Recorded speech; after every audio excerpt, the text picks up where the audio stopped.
बिस्मिल्लाहिर्रहमानिर्रहीम। Finally Azad Jammu and Kashmir का बल्दियाती election का दूसरा मरहला जो है वो आज कामयाब रहा। और अभी क्योंकि रिज़ल्ट काफ़ी हद तक रिज़ल्ट आ भी चुके हैं और कुछ रिज़ल्ट जो है वो भी बाकी हैं। ज़रा सरकारी रिज़ल्ट की हद तक तो इंतज़ार किया जाता है, ज़ाहिर है। बाकी जो गैर सरकारी और गैर हतमी जो रिज़ल्ट हैं वो क्योंकि आना शुरू हो जाते हैं। तो ओवरऑल आज आपने देखा कि टोटल जो पुंछ डिवीज़न है उसके 4 डिस्ट्रिक्ट्स में, यानी टोटल शायद हम पहले भी आपको बताते रहे हैं कि 87 टोटल यूनियन कौंसिल हैं और उस पर जो उम्मीदवार मैदान में थे वो भी हमने आपसे शेयर किया। तकरीबन 10 लाख से ज़ायद वोटर ने अपने हक़ राय दी आज इस्तेमाल करना था। उसका जो टर्न आउट है वो ये तो बताया जा रहा है काफ़ी हद तक बेहतर रहा है, क्योंकि जुमे को ऑफिशियल छुट्टी दे दी गई है, फिर वो सैटरडे, आज सैटरडे था और कल भी संडे को छुट्टी होगी। तो काफ़ी हद तक, और पहला मरहला क्योंकि जो मुजफ्फराबाद डिवीज़न का था उसमें टर्न आउट ये भी बताया जा रहा है उसकी कम होने की वजह शायद ये भी है कि एक इबहाम था इलेक्शन होगा या नहीं होगा। लेकिन अब तो क्योंकि दूसरा मरहला है, अब दूसरे मरहले के बाद जो तीसरा मरहला है 8 दिसंबर को जो आ रहा है उसमें कहा जा रहा है कि टर्न आउट मज़ीद बेहतर हो सकता है। और उसके लिए क्योंकि अभी नोटिफिकेशन भी हो रहा है, एक नोटिफिकेशन में आपसे शेयर भी कर लेता हूँ कि जो जारी किया गया, जिसमें ये कहा गया है जनाब के local bodies election Azad Kashmir Jammu जो हो रहे हैं उसमें जो स्पेशली मीरपुर डिवीज़न है उसमें जो टीम देखेगी, टीम शैल इंक्रीज टर्न आउट, कि टर्न आउट कैसे लोगों का बढ़ाया जा सके, उसमें वो टीम देख रही है जनाब। उसमें इंचार्ज हैं इस all campaign teams of AJK are hereby requested to fully cooperate with team, ये नोटिफिकेशन भी हुआ। उसमें ये जो मेरे पास आ रहा है, team in charge and in charge shall report to regional secretary AJK। इसमें डॉक्टर मोहम्मद इरफान हैं, इंचार्ज हैं इसके, चौधरी नवीद अख्तर हैं इसके कन्वीनियर है, मोहम्मद वसीम अफजल हैं मेंबर हैं, मोहम्मद अज़हर इकबाल मेंबर हैं और मोहम्मद मुजीबुर रहमान इसके मेंबर हैं। तो ये यानी मज़ीद बेहतर टर्न आउट के लिए जो अपकमिंग तीसरा मरहला होगा तो डेफिनेटली उसमें ये एक्सपेक्ट किया जा रहा है कि मज़ीद बेहतर भी टर्न आउट हो सकता है।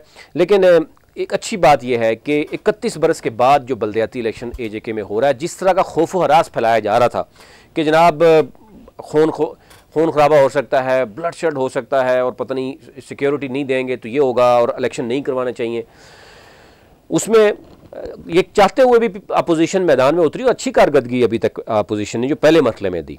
अब दूसरे मरहले में ज़ाहिर है यहाँ पर जो मुस्लिम कॉन्फ्रेंस और PTI ने मिलकर जहाँ पर खेला है वहाँ पर अब एक दूसरे के ऊपर इतराज़ तो आ रहा है। इसी तरह मुस्लिम लीग नून और पीपल्स पार्टी के दरमियान जो मामला यहाँ पर हैं कि अगर वो अगट्ठे लड़ते तो ये हो जाता, अगर अगट्ठे नहीं लड़े जिसकी वजह सीटें बहुत कम जो है वो इनको मिल रही है। लेकिन ये चीज़ तो शायद पहले भी सब यही कह रहे थे कि फेडरल में PDM अगट्ठी है, लेकिन बल्दियाती इलेक्शन या आने वाले आमदा इलेक्शन है उसमें कभी भी अगट्ठी नहीं होगी। वो फेडरल में भी अगर इलेक्शन होता है तो पीपल्स पार्टी और नून लीग अलग से होगी। अभी भी नून लीग और पीपल्स पार्टी को किसी हद तक हम ये देख रहे हैं कि नून लीग के वर्कर्स कई जगह पे कहते हैं जी हमारा नुकसान हो रहा है, कई जगह पीपल्स पार्टी कह रही है।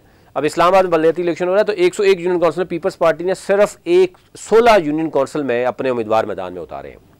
इस्लामाबाद की पोजीशन ये है, कैपिटल में पीपल्स पार्टी की ये हालत है। नून लीग के अंदर भी बहुत से मामलात हैं कि अभी तक टिकट का फाइनल होना और उसमें कुछ लोग नाराज़ हो गए, वो इंडिपेंडेंट तौर पर जो है वो सामने आ रहे हैं। यही सूरत PTI में भी नज़र आ रही है। लेकिन PTI के लिए बड़ा इम्तिहान इसलिए है इस्लामाबाद में इलेक्शन में कि PTI के पास तीनों हल्के हैं, तीनों हल्के PTI के MNAs के पास हैं, वो वफाकी वज़ीर तक रहे, तो ज़ाहिर है उनको इसमें मामला तो नज़र आ रहा है। यही सूरत हाल हमें पूंछ डिवीज़न में नज़र आई कि पूंछ डिवीज़न में क्योंकि PTI के पास सीटें ज़्यादा हैं, पूंछ डिवीज़न से वज़ीर-ए-आज़म का तल्लुक़ भी है, सदात तनवीर इलियास का, तो आज ज़रूर सेटबैक कुछ एरियाज़ में हो रहा है जो अभी तक हमें रिजल्ट नज़र आ रहे हैं कि वो जहाँ कहीं एक्सपेक्टेशन बहुत ज़्यादा थी वहाँ पर टर्न आउट कम आ रहा है। ये बताया जा रहा है कि जनाब डिवाइड हो गया वोट, कुछ जगहों पर एक्सपेक्टेशन बहुत ज़्यादा थी वहाँ पर ना होने के बराबर है। तो यूँ ओवरऑल अगर आप देखें तो 10 लाख से ज़ायद यानी 17,000 के करीब वोटर्स ने अपना हक़ राय इस्तेमाल करना था और इसमें 5,37,000 के करीब मर्द हैं और 4,80,000 के करीब ख़वातीन हैं। अच्छा, ओवरऑल अगर हम देखें इसका ये वॉल्यूम या कंपोजिशन अगर देखें तो अगर हम टोटल वार्ड्स देखें तो 787 टोटल हमें मिल रहे हैं, यानी टोटल वार्ड्स कुल वार्ड्स के हवाले से। फिर अगर कुल आबादी के हवाले से हम देखें तो वो 12,82,000 आबादी बन रही है, जिस पर सवाल उठ रहे हैं। मैं आपको ये बार बार क्यों कह रहा हूँ कि जो बताता जा रहा हूँ कि बहुत बड़े सवाल उठ रहे हैं। सिर्फ मैं आपको एग्जांपल देता हूँ, इस्लामाबाद की जो आबादी है वो मरदमशुमारी के मुताबिक आबादी कितनी है, 21 लाख, तकरीबन 22 लाख के करीब, और वोट कितना है, 10 लाख। मेरे पास अभी वोट, अभी मैं इस पर बात कर रहा था, टोटल 10,115 वोट है। इस्लामाबाद में आबादी है 21 लाख, यानी 22 लाख के करीब, वोट कितना है, 10 लाख समथिंग। अब आज़ाद कश्मीर में पोस्ट डिवीजन की अगर बात करें तो यहां पर जो बताया जा रहा है कि आबादी टोटल है 12,82,000 और वोट कितना है, 10,10,000 के करीब वोट बैंक है। डिफरेंस आप देखते हैं कि कितना कम है।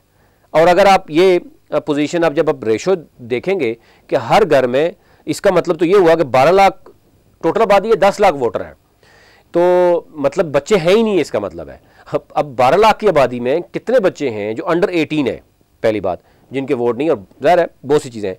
ये थोड़ा सा जो इंटरनेशनल, चलो ठीक है, इंटरनेशनली हम नहीं देखते, पाकिस्तान के अपने एक मामलात होते हैं, कई घर ऐसे हैं, कई एरियाज़ ऐसे हैं जहाँ बच्चे ज़्यादा होते हैं, कई एरियाज़ जहाँ बच्चे कम होते हैं, लेकिन इस कदर जो है वो डिफरेंस नहीं आता। तो उस पर क्योंकि टीम हमारी थोड़ा काम कर रही है कि ये क्यों फैक्ट्स एंड फिगर में कुछ चेंजिंग आ रही है, वजह क्या है। मैं इस्लामाबाद की बात करूँगा, इसका मतलब है इस्लामाबाद की आबादी में बच्चे बहुत ज़्यादा हैं कि जो 21-22 लाख की आबादी में 10 लाख वोटर निकल रहे हैं, और पोस्ट डिवीजन में 12 लाख में से 10 लाख वोटर हैं। तो इसलिए इस पर थोड़ा सा, क्योंकि जिससे भी हमने बात की, जो एक्सपर्ट इस हवाले से थे, वो बिल्कुल इस पर सवाल उठा रहे हैं। एनी हो, ये हमारा टॉपिक नहीं है। हमारा टॉपिक है कि जनाब आज टोटल अगर ओवरऑल हमने बताया था कि पोलिंग स्टेशन है 1870, 2735 थे। पुलिस एहलकार और जो भी सिक्योरिटी में मामूर लोग थे वो बेहतरीन नमूना उन्होंने पेश किया। और अभी भी कुछ लोग ज़ाहिर है सोशल मीडिया पे तो बात कर रहे होंगे कि सूरत हाल क्या है, लेकिन ये मॉडल है। आज़ाद जम्मू कश्मीर में जो बल्दियाती इलेक्शन हो रहा है, ये मॉडल है कि बग़ैर किसी लड़ाई झगड़े, छोटी मोटी लड़ाई झगड़े तो होते रहते हैं, लेकिन ये ट्रेनिंग है। ये ट्रेनिंग आज़ाद जम्मू कश्मीर के लोगों के लिए मुबारकबाद इसलिए है कि ये 32 साल के बाद वो इलेक्शन हो रहा है और वो इतना स्मूथ इलेक्शन चल रहा है। इट मीन्स कि वो पढ़े लिखे लोग हैं, उनको जिस तरह शो किया जा रहा था कि जनाब वो खून ख्वार होंगे, आपस में लड़ेंगे, ब्लड शेड होगा, नहीं है। लेकिन रिसेंटली KPK में जो हमने तीसरा मरहला हमने देखा कि KPK में 2 इलेक्शन तो कंटिन्यूसली हुए और वहाँ पर भी बहुत ज़्यादा कुछ हुआ है, यानी असला चलता रहा है। बहुत सी आपने देखा होगा, रिपोर्ट हम करते रहे उस मामले में। तो उस हवाले से 32 साल के बाद बल्दियाती इलेक्शन होना, ग्रास रूट लेवल पर इलेक्शन होना, और ये इलेक्शन ऐसा होता है जिसमें भाई भाई को वोट नहीं देता, नाराज़गियाँ होती हैं। लेकिन इसका मतलब ये हुआ कि आज़ाद कश्मीर के लोगों में शऊर मौजूद है, पढ़े लिखे हैं, वो सियासत को सियासत की हद तक देखते हैं, वो उसको ज़ातियात पे नहीं लेके आ रहे, जो कि हमें बाज़ एरियाज़ में नज़र आता है ज़ातियात पे लेके आना। तो ये अच्छी चीज़ है, और अगर ये तसलसल बरकरार रहेगा तो डेफिनेटली कश्मीर एक मॉडल बन सकता है इस बल्दियाती इलेक्शन के हवाले से। हाँ, अलबत्ता उनको अगर 1990 का एक्ट ही देना है, पावर्स उस तरह का नहीं देंगे तो फिर तो सवाल पैदा होगा। लेकिन एक तसलसल चलता रहेगा, पावर्स भी मिलती रहेंगी, तो ज़ाहिर है ये इसको कहते हैं नर्सरी। और इस नर्सरी से जो लोग निकल के आते हैं उनके अंदर एक कंपटीशन पड़ता है, एक स्पोर्ट्समैन स्पिरिट उनके अंदर पैदा होता है। भाई कोई जीतेंगे, कोई हारेंगे, कोई बात नहीं, लेकिन इलेक्शन ही ना करवाना, डराना धमकाना जनाब कि नहीं जी इलेक्शन हो जाएगा तो ये हो जाएगा। इससे पहले जो भी पॉलिटिकल पार्टीज़, मैं बार बार नाम नहीं लेना चाहता, बहुत से लोग कहते हैं जनाब नहीं जी ये भी PTI ने नहीं करवाई। चलो PTI को क्रेडिट ना दें, सारी जमातों को क्रेडिट दे दें, लेकिन इससे पहले जो नहीं करवाते रहे उनको तो वो तो समझते हैं ना कौन लोग रुकावट बनते रहे। उसमें मुस्लिम लीग, मुस्लिम कॉन्फ्रेंस भी रही, नून लीग भी रही, पीपल्स पार्टी भी रही। उनके दौर में बल्दियाती इलेक्शन ना होना तो किसकी है। तो आज की उसमें बहुत से सरप्राइज़ भी नज़र आए। और लेकिन एक चीज़ है कि ये वाला जो रिज़ल्ट है, ये आने वाले रिज़ल्ट मज़ीद बेहतर होगा। अब ये भी देखिएगा, मज़ीद टर्नआउट अच्छा हो रहा है, क्योंकि अब थोड़ा सा इन्वायरमेंट बन गया है आज़ाद जम्मू कश्मीर में और लोगों का इंटरेस्ट भी बढ़ गया है। तो ये ओवरऑल सूरत थी, आप तक रखनी थी। अभी तक इतना ही। अपना और इस चैनल का ज़रूर ख्याल रखिए ताकि हर नई आने वाली वीडियो आप तक पहुँच सके। बहुत शुक्रिया।